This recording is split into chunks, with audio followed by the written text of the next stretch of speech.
त्योहार पर अगर आप भी कहीं जाने की सोच रहे हैं और रिजर्वेशन नहीं मिल रहा है तो टेंशन मत लीजिए, क्योंकि कोरोना की कम होती रफ्तार, दिवाली, छठ पूजा जैसे बड़े त्योहार को देखते हुए रेलवे ने बड़ा फैसला लिया है। खासकर बिहार और झारखंड के लोगों को रेलवे ने बड़ी सौगात दी है। पूर्व मध्य रेल के अलग अलग स्टेशनों के बीच चलाई जा रही करीब 13 जोड़ी स्पेशल ट्रेनों में साधारण श्रेणी के कुछ आरक्षित डिब्बों को अनारक्षित कोच में बदल दिया गया है। मतलब अब आप इन ट्रेनों में बिना रिजर्वेशन यात्रा कर सकेंगे। यानी ट्रेन की जनरल बोगी में यात्रा के लिए आपको पहले से टिकट लेने यानी रिजर्वेशन की जरूरत नहीं है। अब आप सीधे स्टेशन जाइए, टिकट काउंटर से टिकट लीजिए और ट्रेन पकड़ लीजिए। चलिए कुछ ट्रेनों के बारे में आपको बताते हैं जिनमें इस तरह का बदलाव किया गया है। सहरसा पटनी राजधानी स्पेशल ट्रेन में कुल आरक्षित साधारण श्रेणी के 17 कोच में से 3 कोच अनारक्षित श्रेणी के होंगे। पाटलिपुत्र सहरसा स्पेशल ट्रेन में कुल आरक्षित साधारण श्रेणी के 5 कोच हैं। इनमें से 3 कोच अब अनारक्षित श्रेणी के होंगे।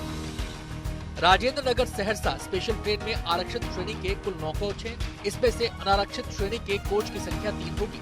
दानापुर राजगीर स्पेशल ट्रेन में आरक्षित साधारण श्रेणी के कुल 19 कोच हैं, जिनमें से अब अनारक्षित कोच की संख्या 4 होगी। Bhabua Patna road special train में आरक्षित साधारण श्रेणी के कुल 22 कोच हैं, जिसमें से अनारक्षित श्रेणी के कोच की संख्या 4 होगी। वहीं Patna Dhanbad intercity express train में आरक्षित साधारण श्रेणी के कुल 6 कोच हैं। इसमें से अनारक्षित कोच की संख्या 3 होगी। इन स्पेशल ट्रेन के अलावा पूर्व मध्य रेलवे की 20 और ट्रेनें हैं, जिनमें अनरिजर्व कोच की संख्या बढ़ाई गई है। अनरिजर्व टिकट पर यात्रा की अनुमति मिलने से एक जनरल बोगी में जितनी सीटें हैं, उससे ज्यादा यात्री सफर कर सकेंगे। यानी अब सबको घर जाने की सुविधा मिल सकती है। दरअसल लॉकडाउन के बाद 1 जून 2020 से सभी ट्रेनें स्पेशल बनकर चल रही हैं। स्पेशल एक्सप्रेस के जनरल कोचों में भी यात्रा के लिए टिकट जरूरी था, लेकिन अब रेलवे ने धीरे धीरे अलग अलग रूट पर पुरानी व्यवस्था को बहाल करना शुरू कर दिया है। इस व्यवस्था के लागू होने से आने वाले त्योहारों पर न सिर्फ यात्रियों को राहत मिलेगी, बल्कि रेलवे की आय में भी इजाफा होगा।